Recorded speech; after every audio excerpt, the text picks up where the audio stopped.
Welcome back to another episode of Wrestling Around, a special episode of Wrestling Around, because this one's our 100th episode. It's weird, isn't it, with podcasts, because it's not really a birthday, is it? It's just a milestone. Okay, it's not our 2-year special. 52 weeks in a year, so we decided that. But before we get into that, joining me is the world-famous Terry Peters. Terry Peters, how are we doing? Not good. You look slightly better than you did last week. Yeah, I feel better than I did last week. Why are you not good then? What's happened, Peters? It's 100th episode, you should be happy. Football manager. You been sacked? No. Got Bridgetown promoted. Yep. Board takeover starts end of May, June time. Mid-September now. Still not gone through. Haven't signed a single player in my new league. No, mid-table. Yeah. But I've missed out on all the good freebies on from the Premier League teams and Championship teams. What league are you in now? Northern Prem. I'm a frustrated figure at the Bridgetown helm, to be honest. Come on, chairman, get it sorted. Tell them you're going to quit unless you can sign players. No, because then they'll probably just let me go because they were already wanting a new manager. So. Has that ever... Classic. Has that ever worked? Has anybody ever done like... I think it's the biggest troll ever, to be honest with you. Yeah, I'm going to quit. Whenever I've done it, they go, yeah, go on, then I have to back down. Yeah, exactly. But it just ends up leaving. Not happening.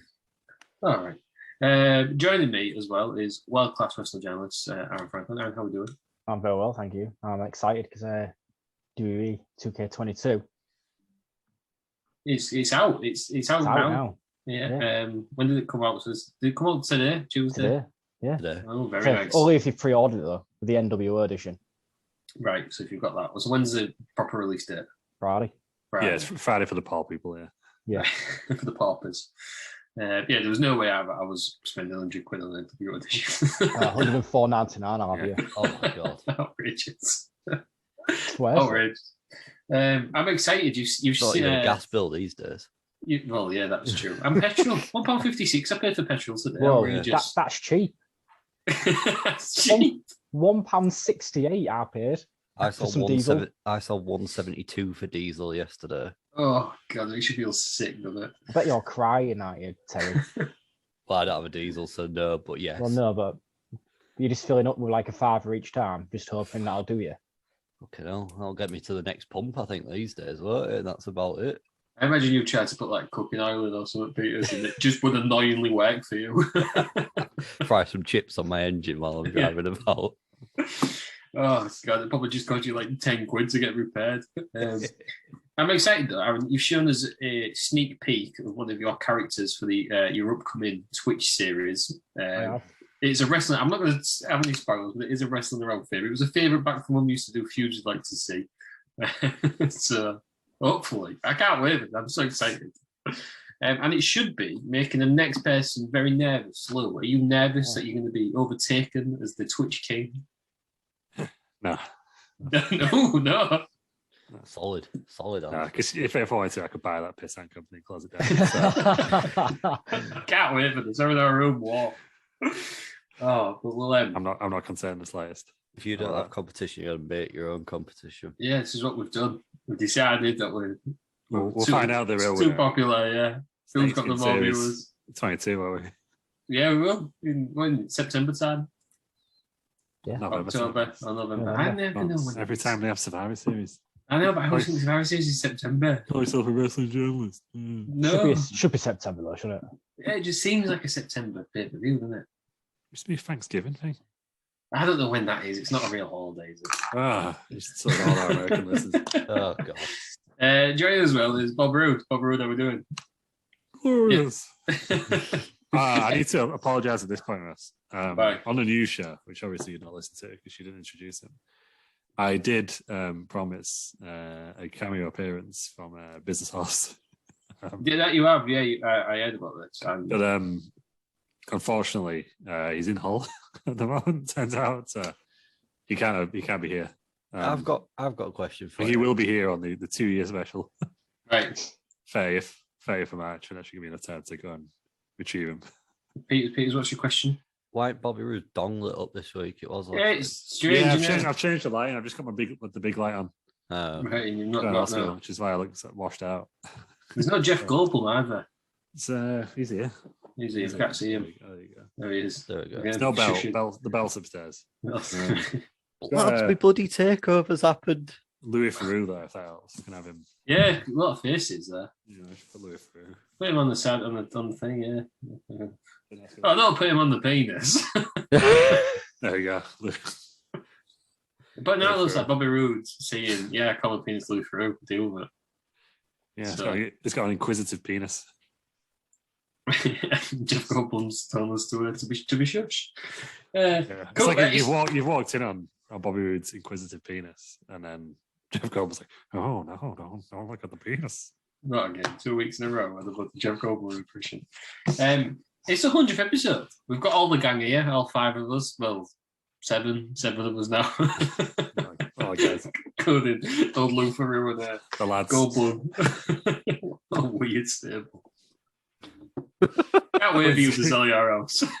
Coming soon to mess around. It needs to happen now, doesn't it? Bobby Roode. I love it. Like Jeff they're going Goldblum. to come out and go, this spacious cupboard, and Bobby Roode's just going to be inside, still in the cupboard. Just going Outrageous.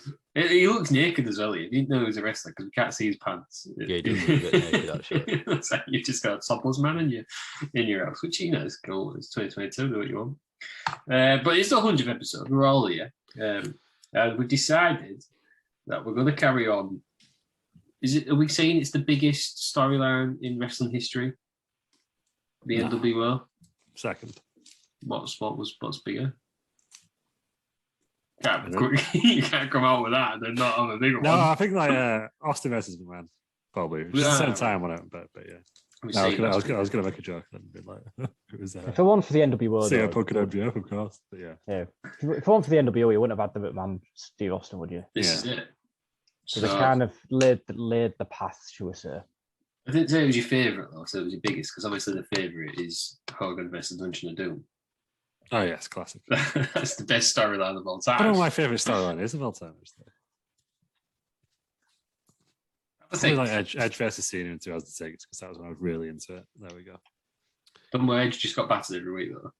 Yeah. Yeah. Minor Right boy. then. We'll do it now. Screw it. Peter's favourite storyline of all time. Favorite storyline of all time. It's 100 Yeah. episode special. Come on. Oof, Come on. oof, oof. Quick, on your feet. Think. Come on, Peter. Need an answer. Triple H, Shawn Michaels, From like 2002 ish. 2002, yeah. Yeah. Ah. When he came back at SummerSlam and they had that unsanctioned match, which was very good, and started Shawn Michaels' really good run again. Mm. Although Triple H is up there as well. Catch The love triangle. right, yeah, 2000s. Mm-hmm. Aaron, favourite storyline of all time? Hogan Piper. Which one? WCW. I am joking, by the way. It's fucking awful. Sting NWO. That's what I'm going with. I'm going with. I said it was 95 Hogan. It is, but a serious one is Triple H McFoley. Oh yeah, Yeah, that got me into Good wrestling properly. That one, yeah. Got my favorite one of my favorite matches of all time, and I have to pick that. And then it was sort of, because there was still sort of feuding. My second favorite match of all time was the Armageddon. So You did love that one. do you mean did love it? I do love it. Did love it. I watched that on repeat. Oh, the whole Summer Punk thing before Kevin Nash got involved was great as well. Kevin Nash ruined it. Kevin Nash ruins wrestling. I keep Yeah. telling you this. Can we all agree that Kevin Nash ruins wrestling? He did ruin that. Lovely Yeah. bloke. I'm not nothing against Kevin Nash, the man. Does he ruin more stuff than Sheamus? Yeah, I think so. Oh. Because Sheamus ruins a lot, Yeah. but it don't really matter. Kevin Nash ruins big things.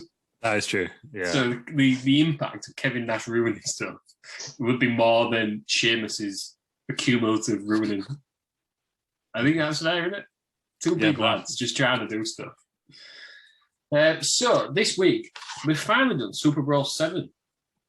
Have we all watched it? Yes. Yeah, but like a month ago, I can't remember what happens. Well, we'll hopefully it'll jog you, man. Hopefully you've made extensive notes. No. So I thought I watched it thinking, oh yeah, we're doing it tomorrow. Mhm. Did we? Yeah. No. Yeah, but we've said this last week. They are in trouble. My brain when Oh, for God's I realized we were doing this. Oh, Oh dear. we're in trouble. We are in trouble. Well, as we discussed last week, we didn't do it last week because Peter's hadn't watched it, so we had to do the Rocky Road. So I'd say that's probably better than what's about to unfold, I think. It's good that the Rocky Road, wasn't it? Yeah, the Rocky Road was good. Good idea, that one, yeah. Peters is dead wrong because I agree this is the greatest opening of any show ever. And I won't hear anything else. He's got an 8-minute Mongo match this pay-per-view. I mean, why are we complaining? You know, people are always on about, like, you know, Austin Rock, My Way, WrestleMania X7, one of the greatest video packages of all time. Bump that. Give me SuperBrawl VII. Give me Roddy Piper breaking out Alcatraz. Absolute sleeper this. I don't know how I ended up in there. I think I missed that part. I've forgotten it. Anyway, I'm sure we'll get to it. Let's get into it. So this is SuperBrawl VII. It happened on the 23rd of the 2nd, 1997. It was at the Cal Palace in San Francisco, California. 13,324 people there. What were them 13,324 people eating and drinking? I don't know, Ross, because the Cal Palace is a very old venue. I think it was built in like the 1920s. And I believe the website was made at the same time. It's absolutely appalling. Is it like the Space Jam website? It's absolutely shocking, is what it is, yeah. So I don't really know. Is it like one of them, was it like text-based websites, you know? Yeah. One of them. Straight up, just like regular HTML. That's like the thingy one, isn't it? The Space Jam one that hadn't been updated since 95 or whenever it was. Yeah. Incredible scenes. So we don't know what people are having. No, you've been to San Francisco, though? What's their favourite food? Why don't we go with the sort of state there, because it's called Cal Palace. Yeah, what did I... Oh, well, actually, maybe I'm wrong, because I've just been on the website again. They've got a little poll. Again, not his website, just a random poll. What was your favourite Valentine's Day treat? Is it chocolate sweethearts or chocolate dipped strawberries? They're your three choices. What are we all saying? Because if we get a consensus, I'll fucking vote. I'll do it. I mean, what are chocolate sweethearts? What are we saying? Well, sweethearts. I was thinking Lovettes, in which case I'm going with that. They're not chocolate, though, are they?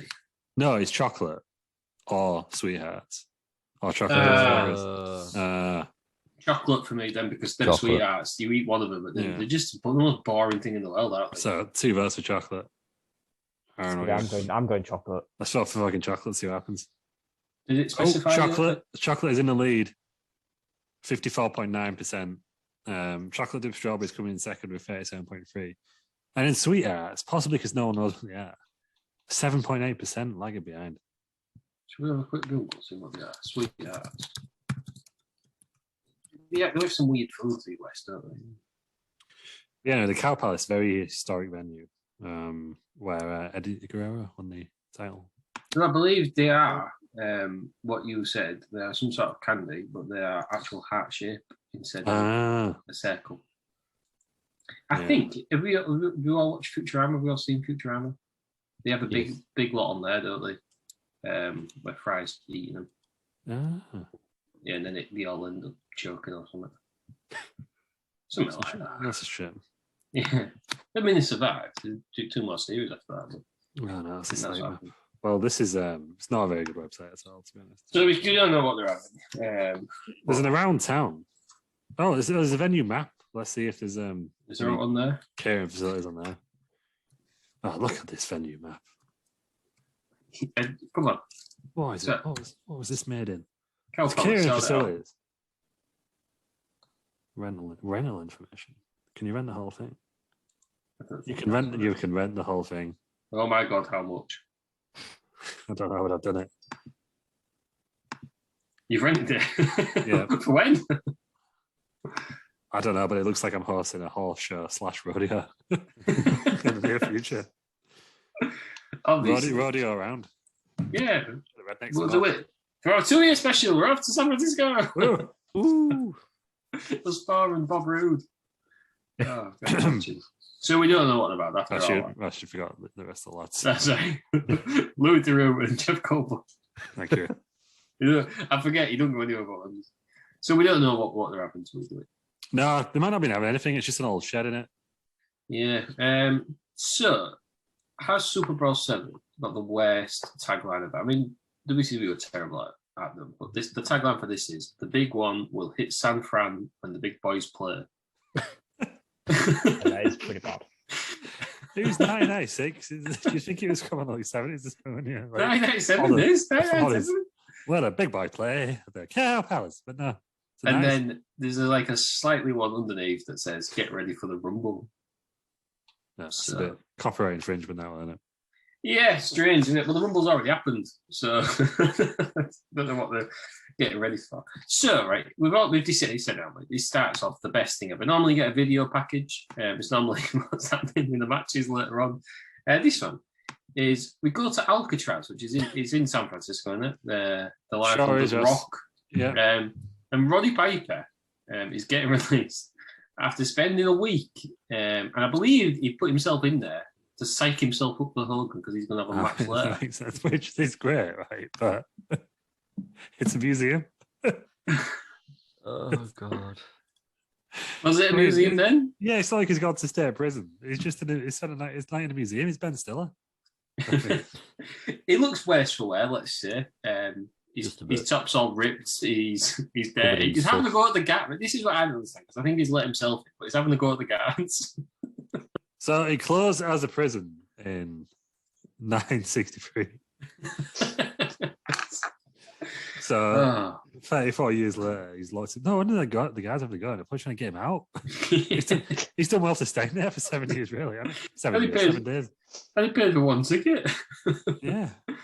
He gets out, he gets on the boat, he starts berating Hogan from this boat, points out the shark, and then he's ready. We'll see him later on in the show.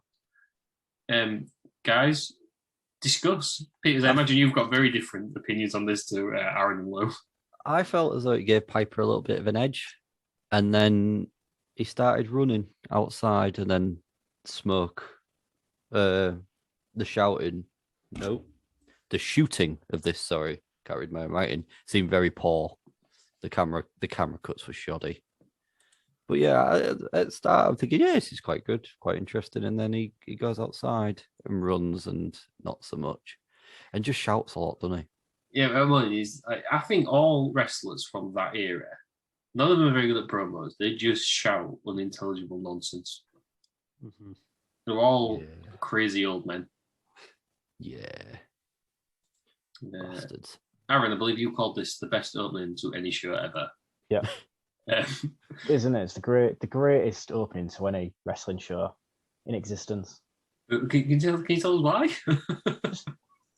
just escaping from prison, making no sense whatsoever. Coming to get Hogan, and he gets on a boat. He's like king of the world, isn't he? Yeah, that would have been. They should have had someone behind him, shouldn't they? Piper don't let go. A ridiculous. That was the same year, wasn't it? Was it? I don't know. Titanic. I've famously never seen 97. Titanic. Yeah. Never seen Titanic. We're saying Titanic. What came out first? Was it this or Titanic? We're saying Titanic stole the idea of. I have a feeling Titanic was like September. I need nothing gets released in January, does it? January 98. No, fully. So they would have had time to see this, then write and film Titanic. So hang on. It came out in November 97 in Tokyo, 19th of December in the US, 20th of December in South Africa. And that's it. Didn't get released anywhere else.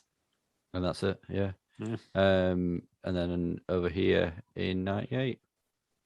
No, I've never seen Titanic. I've seen Thumbtanic. What? Which is Titanic, but like done with thumbs. Oh yeah, I've seen Titanic on a similar basis. What do you mean Titanic? Titanic. Done with thighs. No, he was on it. Someone brought it in. Well, I think I was that way. Someone brought it in with a bunch of DVD. It was Thumbtanic and Thumb Wars. Just Star Wars with thumbs. I've seen the one before, the black and white one about the Titanic. It's not called Titanic, it's called something else, isn't it? I've seen that. I've got no interest in Kate Winslet. I didn't realize it was a Titanic prequel. Is that what you're telling me? I think it's just like the original. People don't know about. I think it's about that. It's a ship going down. There's a sequel, isn't there? There's like Ghosts of the Titanic or something, which they filmed on the actual Titanic. It's not a sequel, though, is it? So it takes place afterwards. Yeah, but it's like an Call it a official sequel. sequel. Yeah, I think it was James Cameron. What the main guys? I don't think it was Leo. Or just as a ghost. But there was ghosts on the Titanic. What the fuck are you on about? Right, I'm gonna Google this. Nah, I'm Googling it right now. I'm sure it was. Ghost of Titanic's getting nothing. Ghost of the Abyss, it's called. That's all. James Cameron. So it's the same freaking director. It's a documentary. Is it? It's not the same. Yeah, thought it was a film. I've never seen it. It's just fucking Leo K on the fucking bottom of the sea. Well, I thought it was a sequel. Just the door floating about as the opening shot. Starring Bill It's just- Paxton. I love that. If it was just Leo just like fucking bitch that was rubbing that raft just the entire 2 hours. Who goes to watch the documentary at cinema? That sounds better. I'd love to go watch a documentary. Documentary sounds a lot better than your fucking sequel idea. I just don't think it does. In fact, I have seen a documentary at the cinema. We're through. Yeah. Yeah. Right. Peter's part of the Sea Org. You part of the Sea Org. I mean, if there was a It was a road, public road as well. You're filming me. oh my god, there is a Titanic too, though. Yeah, but it's From not real. 2010. It's probably porn or something, isn't it? And he's raised the Titanic.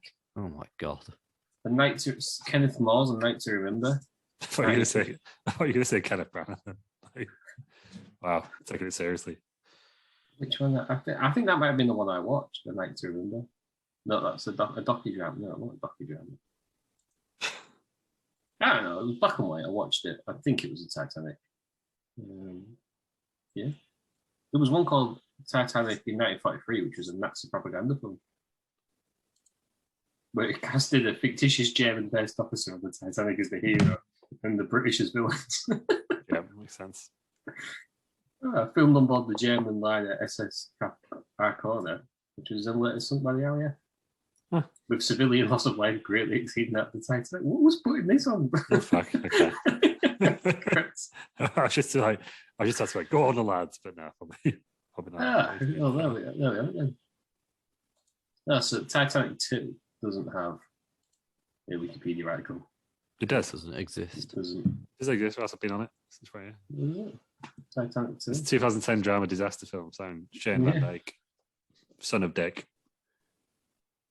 Despite the title, it's not a sequel to the 97 film, but it's a mockbuster of it, released direct to video in Australia. Ah, there we go. There we have it. Titanic. Christ. She was wrestling. That's why we're all here. I got it. So, right, we've seen Piper come into the ring. We then get Tony Giovanni, Bobby Heenan, and Dusty Rhodes on commentary. Dusty's got some great lines later on. There's one about Australia, which I found hilarious. The whole thing. Well, you're shaking your head. You're wrong. Dusty's the best colour commentator of all time. First match then. Yeah. Okay. Cruiserweight title. So they've already brought out what's his face? Mike Tenay, absolute blank then. Mike Tenay, he's on comms. That's just that. I'm sorry, Mike Tenay is an absolute personality back in. It's not. Yeah, but he knows he's wrestling now, doesn't he? Yeah, it was like he knows more than these three clowns, and that's not hard. I love that if you don't really hide, you don't know anything there. No. Yeah. This is for the Cruiserweight titles. It's Dean Malenko against Six. And Six is obviously NWO. It's 12 minutes long. It's a bit of a stranger on this, isn't it? Because Malenko could win straight away. Doesn't. Pulls him up after the 2 count. And then it's just a boring match because it's Dean Malenko. Eddie Guerrero runs out. Stops Six using the belt. Six uses it anyway, so well done there, Eddie Guerrero. And then he pins Malenko. So not a good showing for half of the Radicals. Ted Peters, what did you think of this match? You loved Dean Malenko, I imagine. I did like the match. You liked it, but it's boring. I thought the finish was stupid because the rest should have seen it. I think you're stupid for liking this match. The rest should have seen the finish. Well, they made Eddie Guerrero look like a right massive idiot. I know, that's what I mean. It's just, and the ref definitely could have seen this if he tried a bit harder. God spec servers. there's some questionable refereeing. Yeah, there's a lot in of this questionable pay-per-view. refereeing. And there's no Nick Patrick, so I don't know why. Good, he's it's so been bad. sacked, hasn't he? I think Yeah. we get recently deceased Mickey Henson there, don't we? R.I.P. Rest in peace. The late What a- Mickey Henson. What a way to say it. Recently deceased. I would have gone with the late Mickey Henson. I did, and then said Sadly, the late sadly Mickey Henson. departed. No, Recently deceased. not recently I deceased. couldn't think of the word. Yeah, the late Mickey Henson. Factually correct though from Peter. Yeah. Thank you. It's like the dead guy, Mickey Henson. No. Oh, God. Luke, you will also love Dean Malenko, I imagine. No, I just didn't think he was like the worst wrestler on the planet. Is my point.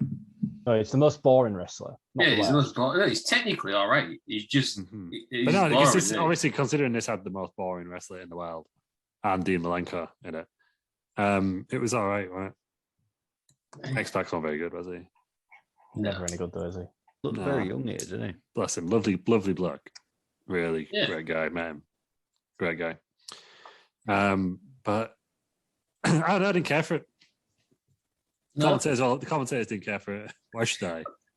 This is the other part, right? Because everyone goes on about the Cruz opening for WCW and how great it was. But Yeah. what they really mean was the Lucha Libres. I was going to say the bloody Mexican lads. Yeah, not these. Not Dean Malenko slowing everyone down. No, it's too technical for me. Not into it. Looking like someone squashed Bruce Willis. No. That's Dean Malenko. A good shout. Yeah, thank you. I've always thought it. What are the star ratings then? What's old Meltzer boy give this? 5. 3.25. Is he right? Like, no. It's like 1.5 stars at best, wasn't it? Yeah, because it's an absolute Ball Just- fest. yeah, gone in it, gone straight away. No one cares. I feel like on Meltzer's scale, 3.25 though is quite poor in it. It is these days. For an for open the- one, for did you the- see, do you? Yeah, for these lads. Do you know what I mean? Like normally Mm. 4.5 default in it. So really, this is minus 0.75 if you go by Meltzer's ratings, weighted ratings. Oh, so I'm sure there's some sort of formula in there. So Aaron judged it better. Yeah, you know, I feel like, really you know, like, higher than Meltzer. you know, like a golfer's handicap kind of thing. I feel like you need those for Meltzer's ratings, right. so you can compare like a WCW Cruiserweight match with like a John Cena match with like Kenny Omega. I'm sure there'd be some way of normalizing it. Mm. Some stats nerd out there, probably me. Should do the math. Join us next week when Lou has the actual formula for a Dave Meltzer match. Yeah, Batting around. Right, so 12 minutes. I mean, yeah, 12 minutes boring. Right to name makes it even worse because he's just drunk. he knows his wrestling. He knows his wrestling now. Did you know that Dean Malenko, was it Dean Malenko's dad, trained X-Pac? Was that way around it was? Is that Boris Malenko? Boris, probably. Bottom line. Boris. It's called Boris Malenko, isn't it? Balls. Boris. What's that? After that, Is he not called Boris Malenko? Boris Just the Malenko. name Boris, isn't it? Oh, Just a funny who's name. Debbie Malenko? Debbie Malenko's a person, right? I don't know. Who's Boris Malenko? Boris Malenko's his dad. Thank you. Lawrence J. Simon, better known by everything. Boris Malenko. I Boris told you Malenko. it's called Boris Malenko. Boris. Is his actual dad? Yeah. It is. Yeah. I told you. Father of Joe Malenko. Dean Malenko's real name's Dean Simon, and it's even more boring than Dean I Malenko. wonder if that's where they got Simon Dean from. He knows a rib. Yeah, maybe. Yeah. Potentially. You calm down over Boris. What's your problem with I Boris? don't know. I just found it funny. Boris Malenko. Yeah, He's a who's, legend. who's Debbie Malenko? I think you made that up. His mum. She was a pioneer of Joshua wrestling from 91 to 93. Oh, is that one that they were I'm sure she's like Dave Meltzer's mate, isn't it? Debbie Malenko. right. I don't think she's related to the rest of the Malenkos.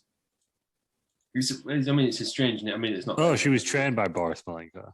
She was in the same class as Norman Smiley and Sean Maltman. What a class. But then she just took the name, I guess, Legends. Yeah, that's what you're doing, ain't you? Named after your teacher. Oh no, so Boris bestowed the name Malenko on Debs. Did you not? You didn't get the name Jones bestowed upon you. Oh, right. I was trying to work out what you meant there. I was like, No. no, I didn't. Unfortunately. No. Well, actually, if you'd have jumped out of the ring properly, it'd have been fine, wouldn't it? It's hard, isn't it? Moving on then, we get Mean Gene. He's backstage with DDP. And he announces right here he's going to face Buff Bagwell later on in the show. So we'll all look forward to that. Not. It's just, it sounds rubbish, doesn't it? Who you having to go out there? Buff Bagwell, I think. Okay, that's fine. Buff Bagwell annoys me because he's one of them who should have been better than he was. No, you don't agree? Yeah, he was I mean, Buff Bagwell had everything to be a decent wrestler. I just think except for the rest of the ability. Yeah.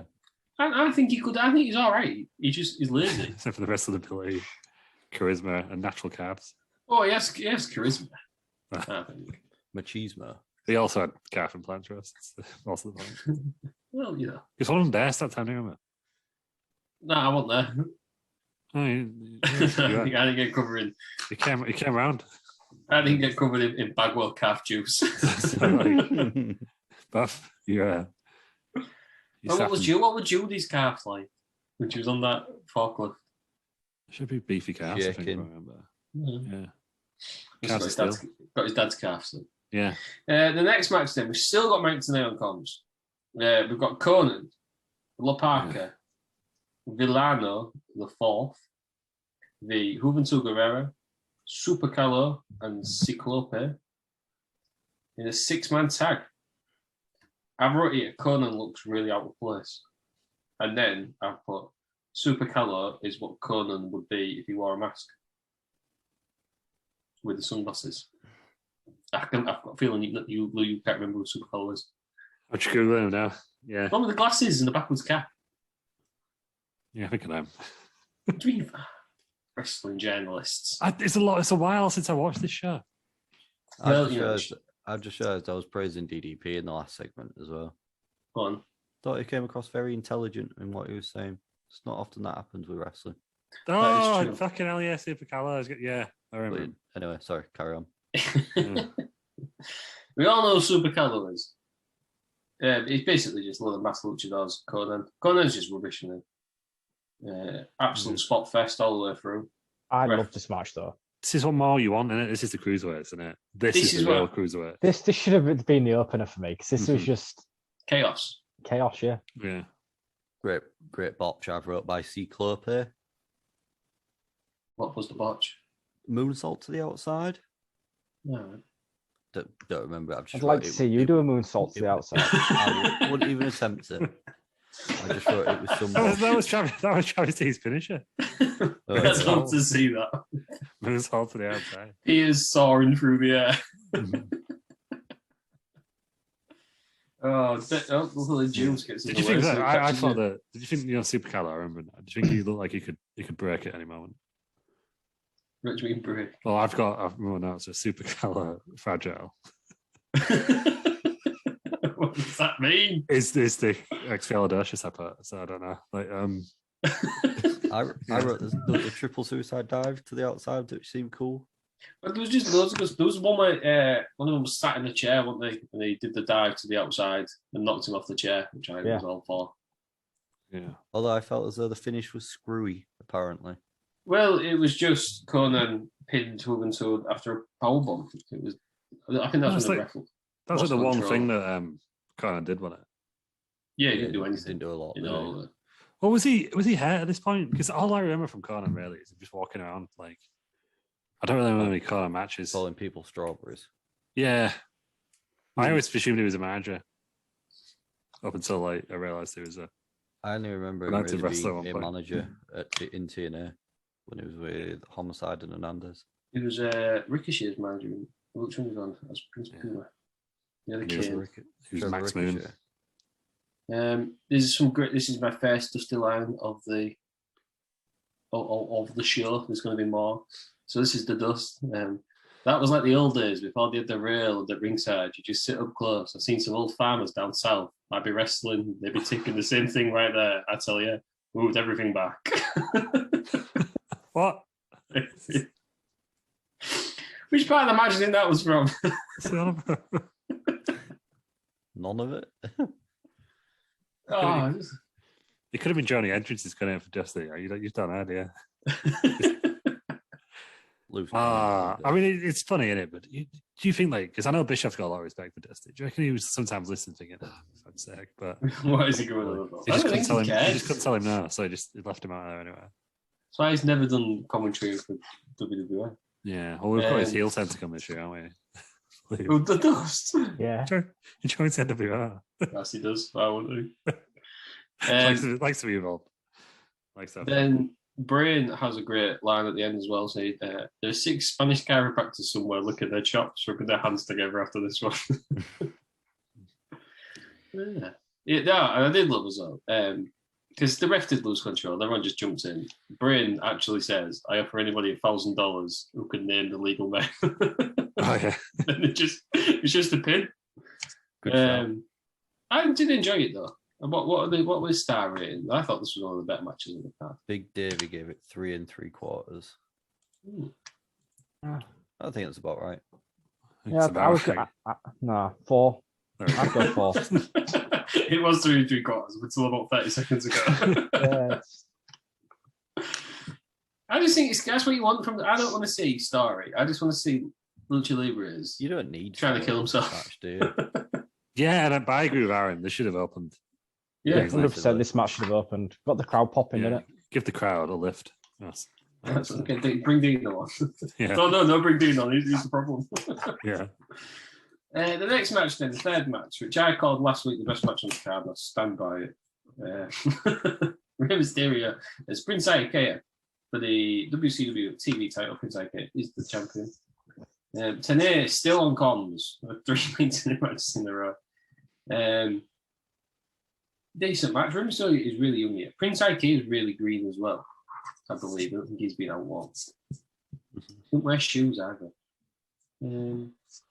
This match was going all right. It's 8 minutes. There's a few little Lucha Libre things. I think Rey Mysterio hung around and somebody to the outside. Then we get, he's in the news this week because he's returned randomly in the middle of the ring. Steve Regal. Is he Steve Regal or William Regal? William Regal. Steve. Oh, in this. No, in this is Steve, but in AEW. Oh, he's Steve. In AEW is William. Ah, that's a bit of a shame, isn't it? What, are you hoping to go back to? Go back to Steve. I thought they'd have trademarked it. No, he's copyrighted himself. Yeah, colour. Steve Regal comes out in a suit, and then he trips Rey Mysterio, throws him back into the ring. Prince Ikea pins him to remain. I believe Prince Ikea beat Regal for the title, and he blamed Rey Mysterio. That's why this was all the thing. So that's the feud I never knew happened. Regal left Rey. I'm all for that. No, I can't believe they've missed it off of Rey's showcase on 2K22. It's shame the Steve Regal showcase has been great. Yeah, they got his big Raw match against Grand Metalik on there from 2019. So they've got all the big matches. Was that not the new Rey Mysterio that Grand Metalik? He should have been. He should possibly, yeah. Well, he's been released better since it came out. They don't have his triple threat because he can't angles not in the game. Outrageous. No angle. He's first world title off the match. That's ridiculous. Why can't angle on the game triple? Grand Metalik was my favourite wrestler in the original Cruiserweight Classic. Is that right, Manny? That's the finals, yeah. Yeah, it's good. No, that's the final. Yes, he did. Because it was two sides of it. Yeah. It's Kota Ibushi and Zack Sabre Jr., who is the new Dean Malenko, as in just terrible boring. The chopping out to PJP and Grand Metalik. It's classic. Yeah. Right then, what do we think of this match, then, Lou? What do you think of Rey Mysterio versus Prince Ikea? Yeah, it's all right, wasn't it? From what I remember. Wrestling around where we have the best insight of all wrestling podcasts. Well, I was thinking though, like most wrestlers do a small package. Yeah. I think a Prince Ikea should do a flat package, right? Is he all week? Prince Ikea. Yeah. Guys. We got like that. So, Peters, what do you think of the match? I felt as though I felt as though the crowd were very flat for this for some reason. They've just watched bloody 2 cruiserweight matches back, 3 now back to back. Yeah, it doesn't help it, does it? Yeah, it was strange, wasn't it? And it's like, even if they can't hear him, they can probably sense that Manson is there. There was a good suicide dive by Ray. Regal looks fantastic. Just love Steve Regal. The pull down from the apron by Regal on Ray looks brutal. There you go. He'll gone to Regal. When does he go to WWF? 98? Yeah, He goes for a year and he comes back again, doesn't he? He's a man's man, isn't he? Is that this time though? I thought that was earlier. I thought it was after this. Maybe it is. I think it all happens in the late 90s, Russ. Let me double check. Yeah, he goes to 1998. He goes. Yeah. Then he's back in WCW in 1999. And he's back in WWF in 2000. That's the commission. All pretty late, isn't it? Yeah, because you think the man's man though. You think that seems like an earlier gimmick, doesn't it? No, that seems like a 96 gimmick. 98. Bloody hell, star ratings. Who ranks this match higher? Go on, Aaron. You go first. 1 star. 1 star? Why 1 star? I was just bored of cruiserweights by this point. Yeah, that is true. And yeah, because there was other matches they could have put in between. Yeah, just break them up a little bit. Yeah. It's too much. I mean, they want Mike Tenay like walking back and forth up down the ramp. Maybe they're paying by the hour. Because So you you got to think straight away. of like I think it's been always been an issue in WCW, isn't it? Like the Mike Tenay pop. So when he came out the first time, the crowd are going wild. Mike Tenay. Like, don't show on telly, obviously, because it like, Hogan or Sting won't look as good if they have Mike Tenay's pop. But the crowd are going to get bent out if they're popping for Mike Tenay like 3 or 4 times. He was that popular on here. Mike Tenay's flavour of popsicle is playing like Ned Flanders. Yeah. Just isn't it? Mike Tenay gets played at Nando's. Yeah. Oh, Mike Tenay's Lemon and lamb. Mike Tenay. Yeah. It's just rubbish. He's just the most boring man of it. He goes on. But he knows he's wrestling. Oh. He's just 3 minutes of missionary with his wife, and he says, "I'll see you next week." That is Mike Tenay. Peters, Dave Nelson's star rated 3.25. Yeah, I think you're right. I think he had 3 stars, didn't he? Yeah, that's what I mean. Defaults. Yeah. Yeah, it was all right, wasn't it? It was. It felt like a setup to a different match, didn't it? Well, it was. What was it? No, but that's what it felt. It felt like this should be on Nitro, setting up to the match on the pay-per-view. Yeah. There's a lot It of wasn't really that. it wasn't really a pay-per-view worthy match, in my opinion. I mean, there's loads of matches on this card. It's 12. They did stack them, didn't they? WCW. Yeah, there's a lot on here. Yeah, It is. I'll tell you what, it's going a lot faster than sold out. that is true. Do you know what I mean? No, I It's just agree with match that. after match after match, innit? Yeah. So whereas like obviously sold out, I think at this point we had 1 match and some fucking old one on the bike. So we've got some more Dusty Rhodes commentary. I mean, yeah, cool. So the brain says, if Prince beats Ray, he'll no longer be a prince, he'll be a king. And Dust replies, you can't be king unless like they vote. And they vote for you to be king. So Brain replies, well, where does he live? And Tony says, where do you vote for a king? And Dust says, yeah, where the princes are. All the princes live. Yeah, for the prince there. And the Brain says that somewhere near Omaha, I guess. I think Brain keeps Dusty around because he just loves it. Yeah, so Dusty there with a real grasp on how monarchies work. It's outrageous. Yeah. Oh, the Dust. It's from Hawaii. For reference. So that was 8 minutes long. Hang on, just a minute. No, I'm going to go back. If he lost, he would no longer be a prince, he'd be a king. Is that what Dusty said? What did he say? No, Brain says if Prince beat Ray, he'll no longer be a prince, he'll be a king. Okay. Right. And then Dust says that's not right because you have to vote for a king. Okay, so they're both. Right. Yeah, there we go. We got Mean Gene then backstages with the Giant. He's got a tag match later on with the Outsiders, but we'll get to that in due course. I think the match that was promised earlier on, Buff Bagwell versus DDP. So this is DDP's storyline where he just stands up to the NWO, makes them look like idiots. Buff is obviously in the NWO. 9 minutes long. Some good bits near. Buff reverses a diamond cutter into a backslide. And then he like knocks him out. And then Buff, I like the ending because Buff says, I want the ref to count 10 for the KO. Which doesn't make a lot of sense. And then DDP just down cut his out of nowhere. Love that. Rolls out and all the NWO come out. Runs through the ring. He loved leaving through the crowd, didn't he? DDP in this era. Safety. This is when he should have put the title on DDP. Yeah. No, you don't think? Well, no, because they were too in deep. They already knew at this point they were going to Sting, didn't they? Starcade. Yeah, I get you. They should have had him higher up in the card. Should have been feuding with like Nash and Hall. He's one of the most over people. Yeah, I don't think he needs the title though. He killed. So if DDP won the title now, well, who's going to give a fuck about Sting when he comes back? Because he's not ending the big reign, is he? He didn't have a tan. He didn't have a tan. That is correct. I can't wait till we do that for the second time. He was out with shape, wasn't he?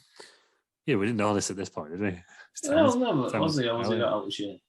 He's on TV, let's think. No, I just think maybe not to beat. Depends who you beat, but they put one too late. They should have capitalised on this because this is his. Oh yeah, it should have been higher at the card. It should have been higher at the card at this point. I just disagree on the actual title part. He's your favourite wrestler of all time. So what did you think of this match with old Puppy Boy? Oh, very good, was it? Because it wasn't meant to be though, was it really? It's another setup on it, really. It was just kind of, there's a bit of DDP. He's going to run through the crowd again. It's just annoyance. He was like I don't know, like Sting was like a great threat to the NWO at this point. He was more like a fly in the ointment, wasn't he? Just an annoyance at this point to them. Yeah. He's winding them up a bit. We've seen this match the past two pay-per-views, haven't we? Yeah. I don't really think they have to be involved with the same people. They don't have a lot of chemistry, these two. Not gonna lie. I don't know if Buff has chemistry with anyone. Is that because he's throwing it in? This is what I mean. He has all the tools. He just doesn't have the effort. Yeah. Did anyone notice before this match as well that some guy dressed like Phone Jacker was in the crowd? No. Maybe it was Phone Jacker. Damn it. No. That would be a lot earlier, wouldn't it? It was Phone Jacker. Original Phone Jacker. Yeah, it was 2010. Yeah, maybe earlier. Well, he's back with a podcast, isn't he? Is it? Yeah. Terry Tibbs on it? I don't know. I've not listened to it. Brian Badande. I don't think you think that way with Brian Badande. That was coming. Brian Badande. This Jacker was better. Where he did the Terry Tibbs Apprentice. It's all just hilarious, isn't it? That was the best one. Right then. Star rating for both Bagwell and DDP. I imagine this is less than 3 from old Dave. It is 2 3/4. 2 3/4. I imagine. I imagine he's like me that Buff Bagwell's collar that he wears just is distressing in it to watch him wrestling. Unnecessary attire in it, a collar. So I assume it's lost a bit of star rating for that as well. Because it's just frankly disgusting. I don't like seeing him. Hey. It just annoys me. What's I'll the do it point? on anyone. I think it's real. I think Choker's a real off point. I can't sort it out. Like genuinely. I just instantly it's like I want to wear one. Male, female. I get put off by him. I don't know what it is. Are you taking yours off then? I'm just a bit like, Have you got a weird thing about necks?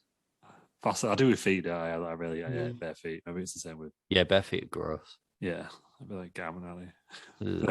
Yeah, I know somebody that doesn't like his neck being touched. So I always try and touch his neck. 'Cause it's quite amusing. Well, I think that's probably why I don't. I mean, it's never not managed it yet. Yeah, never managed it yet. It could be me. He's on the call, Peters. You don't want to feel like you. I'd feel restricted all the time. What, having a collar on? Well, like a choker thing, yeah. Yeah. What about the Vickers collar? I was on the top button of the shirt undone for that reason. Yeah, you don't want to feel too. I don't know. I can't. Would you be Vicker? Dangerous in it? Me? No, I don't think I could be. No, because that goes underneath. That's just why I'm tying it. It's like an easy tie. Top button, then, don't it? Yeah, you can do that if the shirt's loose enough. But when it's just like literally, it's like strapped to your neck. Like I'm not. Yeah, like that. Oh no. I mean, if you're wearing a shirt where you do the top button up and you can't breathe, then you've got the wrong neck size. Yeah. Buy new shirts. Well, we've got our meat neck. Should be doing all the. Well, you can buy bigger neck size. Get it. Just do that thing that Vince does, where he just puts a chair on his neck and just bobs his head up and down. Like Anthony Joshua does that. Works for him, doesn't it? Yeah, that's Vince, isn't it? Yeah, well, Vince is in great shape. Did we get the Franklin star rating? No, we didn't. No. Well, come on, let's have it then. I enjoyed it. It's all right. 3 stars. 3 stars. Yeah, They're getting more similar, Franklin and Meltzer. We're all over the place with the Franklin Star today. Yeah. Lou's had to rework his formula. Yeah. He's still not recovered from the live Franklin Star ratings of last week. All right, the next one. Oh, no, sorry, before we move on, are we all ready for what has Dusty Rhodes said in this match? God. Like a new It's why it segment. took me so long to watch it because I've just Writing them all down. yeah, pretty much. So we have the Dusty Rhodes. So basically, the brain says that DDP is a major player right now. So Dusty replies with him. He's not intimidated by anybody to prove that. And the match that he has made, Tony, we both watched it, choreographed it. I mean, not choreographed, logic. We logged it in our brains. Through the years that he's improved, you know what you mean? Chronological, that's the word I'm looking for. Don't help me out with silver tongue. Silver tongue. Any letter says we chronologically done it. You know what I'm talking about? No, Dusty. No, nobody knows what you're talking about. You'd love to have like a moment inside Dusty's brain when he's speaking, when you just understand the thought process of what's going on in there. Oh, I God. don't understand. It's all over the place in the old sorts. Legend of the sport. The next match then, we've already seen him once, but Eddie Guerrero, the US champion, is going against Chris Jericho. This is the US title. Weird to see both of these as faces in this match. Yeah. Weird match, wasn't it? I mean, I think at the end, is there a slight turn? We don't know. We'll find out. Oh, this is where the late deceased Mickey Henson makes an appearance. Yeah, but I've wrote it. This is when I've realised Nick Patrick hadn't really done that. There's not been, to be fair, because in NWO was a massive story, there's not been that many NWO matches, but I guess they all would to come later, wouldn't they? Throughout this, the crowd does not give an absolute shit. Yeah, it's a shame because this would be a really good match if they did. No. Just didn't buy into it, did they? No. Peters, you're wrong. This was boring. This was rest hold after rest hold after rest hold. This was 12 minutes of nothing. I liked it. It was boring. Did you like it? Because it's got Chris Jericho and Eddie Guerrero in, and you never told you to like it. No, I just enjoyed it. I liked this match. See? Why? It was boring. Look, come on. Boring or good match? Somewhere in the middle, like it wasn't terrible. I think you're being a bit harsh on it as all those matches, but it wasn't like a classic match between these two. You expect more when you hear Chris Jericho and Eddie Guerrero. Yeah, it was boring. But I wouldn't say it was like really boring either. It was just like an okay match on it, like most of this pay-per-view, to be honest. Now I think about it. Eddie won after countering a powerbomb into a sunset flip, 12 minutes, then tries to put the belt on Chris Jericho, and Jericho's not having any of it. I think was this the second time it happened? Didn't it happen with Prince Ikea and Rey Mysterio? Or am I thinking of a different? I wrote it down at one point. I'm sure it happened twice or something very similar. That was just this time. Did it not happen with her? I don't think it did.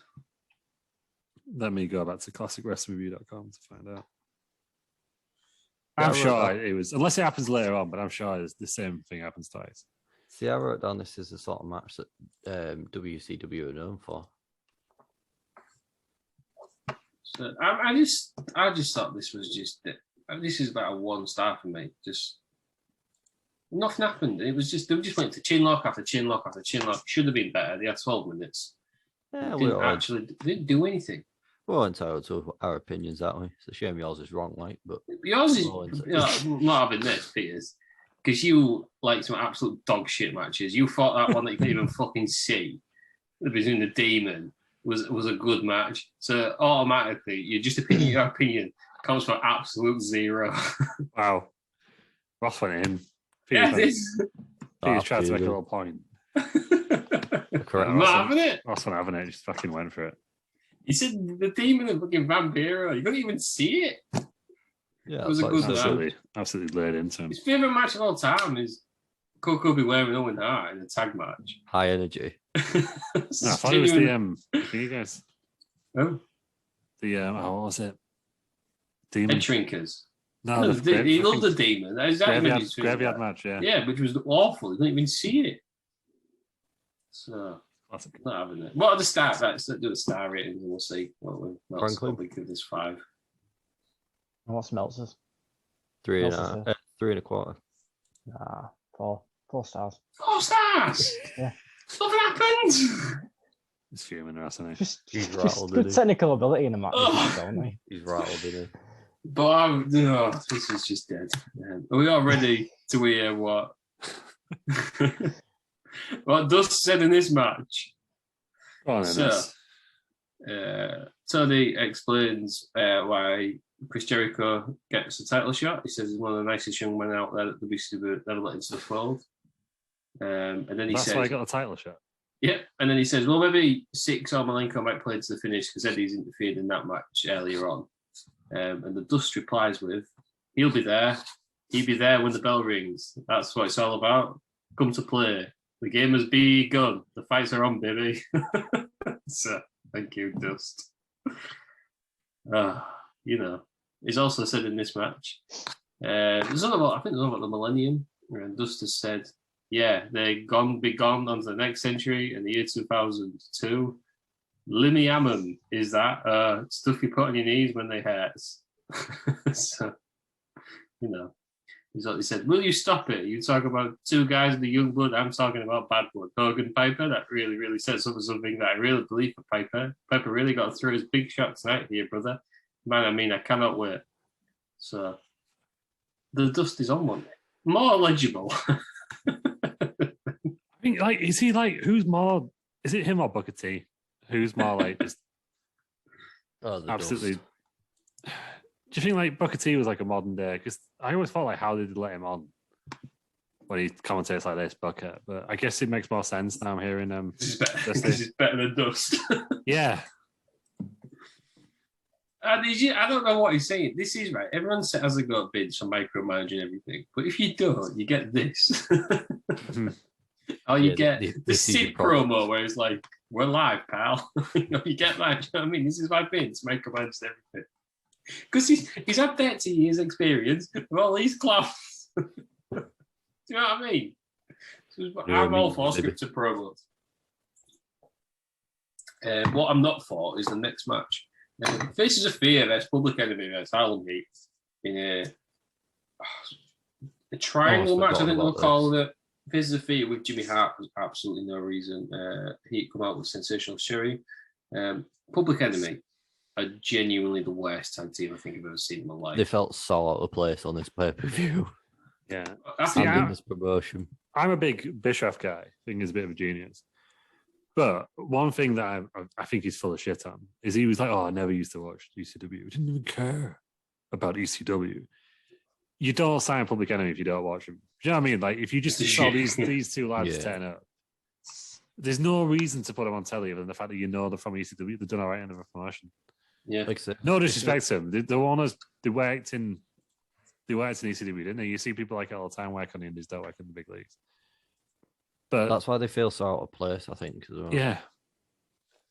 They do feel very out of place. It was carrying a table down to the ring. We've seen Mikey Whipwreck, well, Sandman, Sabu.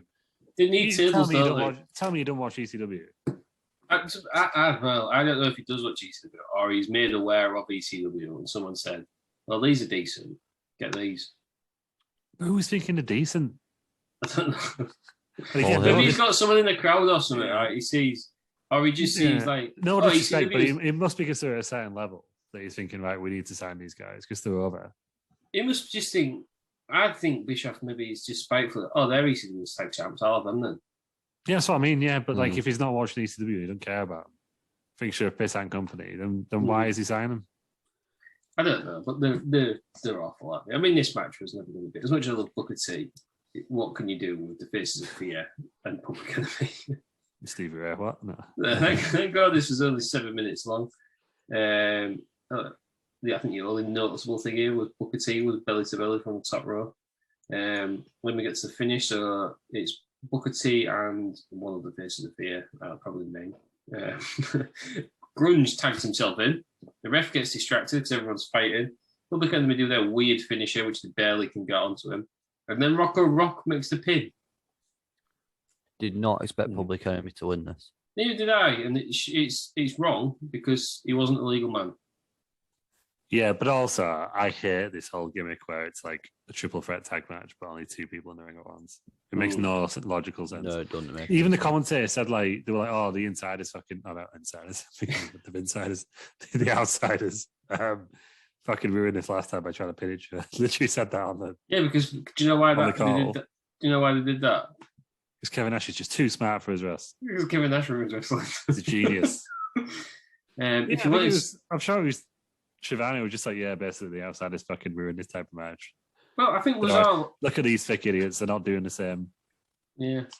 I think we was all wanting to know the rules, and Tony Schiavone even said, "All right, All so the by rules. now you should know the rules to the triangle match." And Dust, to his credit, says, "Well, tell them if they don't. In Australia, they might not know."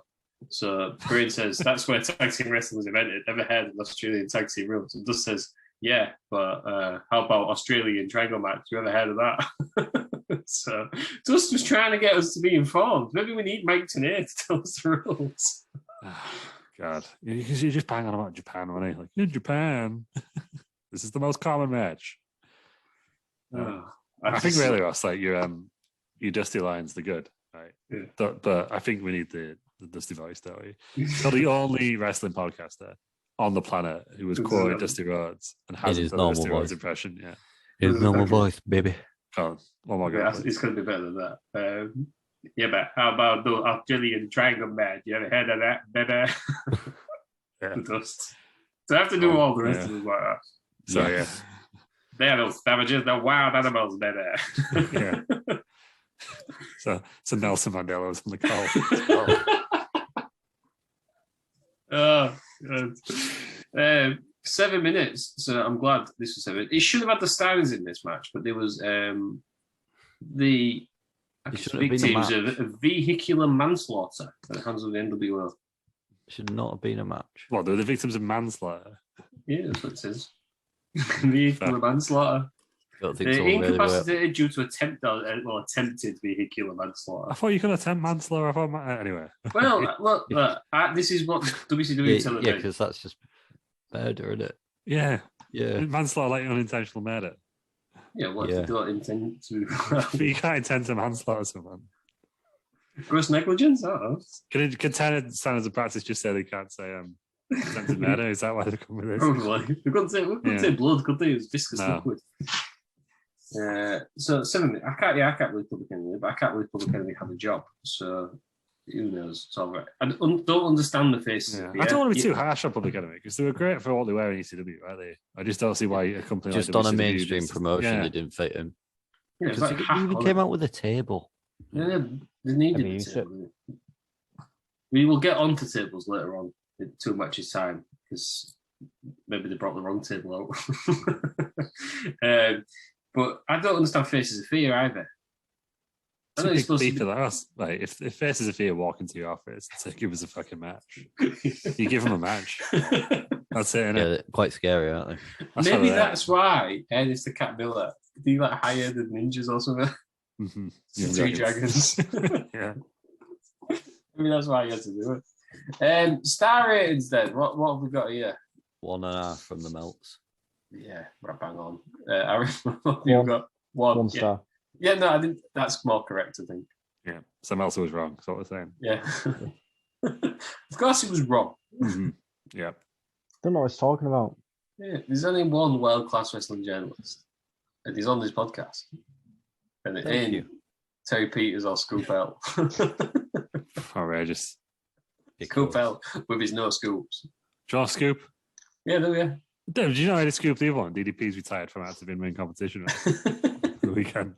When? Yeah. It is a scoop not from 10 years ago. Scoop. I've got a scoop for you right now. Yeah, I like a scoop. Would you like some Cody Rhodes news? Yes, go on. This is the news. Breaking. Came through from Fightful Select. Don't know where he's going to go yet. Could go back to AEW, could join WWE. I've got a scoop as well. Scoop, Fightful Select. Yeah, come on. Thank you from an actual wrestling journalist. So Stone Cold might not be having a match at WrestleMania now. Yeah, well, I've heard this as well. But then Kevin Owens called him out. No, he's going on the Kevin Owens show at WrestleMania. Right, okay. But then Stone Cold did a bit of a promo. It was like, call a match, call a power, whatever you want. Oh, kick some ass. kind of thing. This is just classic WWE booking, though. Yeah, let's book it, and then no one wants to do it. Yeah, let's book it without asking anybody. Yeah. You've got to say, in fairness, though, WWE never said that they. No, it was Just like they never said that Cody Rhodes was debuting at Madison Square Garden. Yeah, everyone got really angry. They didn't. That, right. Sorry, this isn't a news podcast, but that was the most ridiculous thing ever. WWE are not going to debut somebody on a house show. Madison is a Garden, no. It's a house show. I got hoodwinked. I thought Brock was losing the title at that house show. Genuinely, I thought that's the way it was going down. Why? This is Madison Square Garden. But it's a house show. I know, but they built it up so much. They built a house show up on TV to sell tickets. Yeah, and it was like, oh, who's the mystery opponent? It was Austin Theory. Right. But they built it up to sell tickets because WWE can't be seen Yeah, in no, the garden. You can't do that again, though, can you? So you can't lie to you. They didn't lie. Misled. They didn't lie. You got too excited about something that wasn't going to happen. I've been there. I thought Samoa Joe was coming out with 30 and it was Roman Reigns. Yeah. We've all been there. But no, yeah, I thought they were actually going to do it. I thought, bloody hell. But it didn't. No. Obviously. So Cody Rhodes. They did do an angle there, didn't they? Yeah. Brock got busted open by Yeah. Reigns. Yeah. So Cody Rhodes isn't going to beat Brock Lesnar. Oh, no, I didn't think Cody Rhodes was going to defeat him. I just thought they were going to drop the title to someone. I almost thought they were just going to be Roman. And they were just going to do it then. If it made no sense. Imagine. Imagine the bants. Moving on then. There's not as many Mean Gene segments. And there's nobody wrestlers looking out of place typing on computers in this pay-per-view, which is disappointing. Yeah, that's fine. So the internet didn't exist in 97. Yeah. We'd already had it on the hotlines and stuff. The next match then, the best match on the card. Steve Mongo McMichael versus Jeff Jarrett. In a grudge match, if Jarrett wins, he becomes a horseman. So, discuss this match. 8-minute Mongo match. Isn't that what I was all asking for? Yeah. Like, you know, I give Jeff Jarrett a lot of stick, don't I? Obviously, a lot of stick.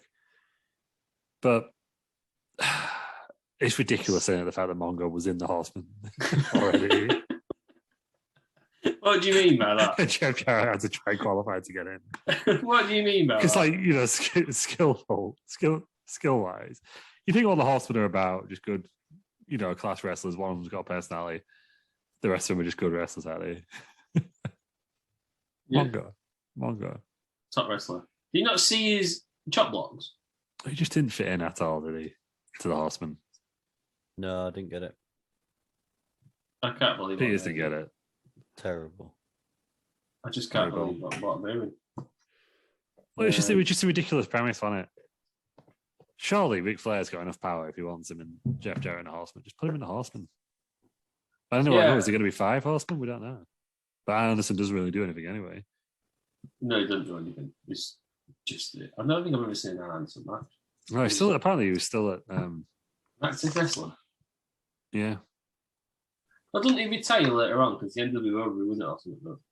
There's like a retirement speech in NWO. He does a proper emotional one, and Kevin Nash comes out and takes piss at the week after, yeah. Or the segment after or something, yeah. So this match then, it goes 8 minutes. Deborah's with Steve Michael. She at one point she wipes down Jeff Jarrett with a towel, so Mongo chokes him with it. Is that not a disqualification? I thought that. It's an outside of the. It's a prop outside of their attire, isn't it? I wrote there's about 40 cues that could have been given in this. I'm all for it. We know when they use the tape. I'm all for that because it's part of the attire. Or when they use a t-shirt they've taken off, that's fine. Or they throw somebody into the steps, which is different to using the steps. But when somebody throws a weapon in the ring and you use a weapon, it's a disqualification. It has to be. Right. Deborah then throws the briefcase into a ring. She's got some briefcase. The rest distracted. Jeff Jarrett catches it, uses it on Mongo. He wins. He's a horseman. Mongo's out. He sells it like an absolute champ. Mongo in out there. No, he's out cold. Oh, right. I think he's out the Horseman. No. Well, you can't do that because the horsemen fall apart. Yeah, they would do, wouldn't they? Yeah, they would. This classic version of the Horseman. Yeah, the best version, I think. What you got against him? He's rubbish, isn't he? That's really obvious. What do you mean he's rubbish? He can't wrestle. Shit. No disrespect. Well, you are disrespecting him. Well, the guy can't wrestle. This is outrageous. He's in a stable famed for his wrestling. The guy can't wrestle for shit. He's the best part of this version of WCW. It's not good. WCW went downhill from 95 in 96, 97. He's the second worst horseman after Paul Roma, because who gives a fuck about Paul Roma, right? At least Mongo was that bad that he was notable. He's got to be above Arn. I don't know, because Arn probably in the 80s was all right, wasn't he? I imagine. Didn't watch it on live. Tully Blanchard was he in the Horseman? Yeah.